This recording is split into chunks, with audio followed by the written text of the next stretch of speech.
Hvað á döfinni hjá okkur?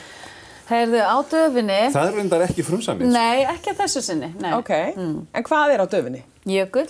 Yfir til þín.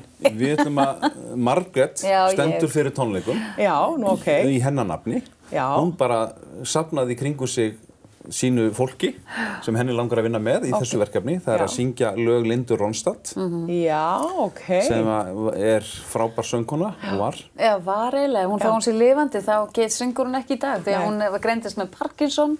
Já, ok. Já, og það bara, hún kom út, eða svo sagði frá sér 2013. Og hún sagði bara, hún getur ekki sungið lengur. Hún getur alveg talað og eitthvað svona, þetta ekki alveg orðið það alvarlegt, en hún bara fann að hún bara gat ekki farið á þessar nótur.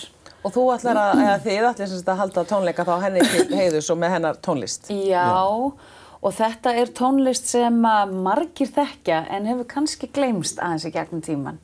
Ok, og hvar og hvenær? Þetta í salnum 19. mars. Annan laugardag. Annan laugardag, já. Ok.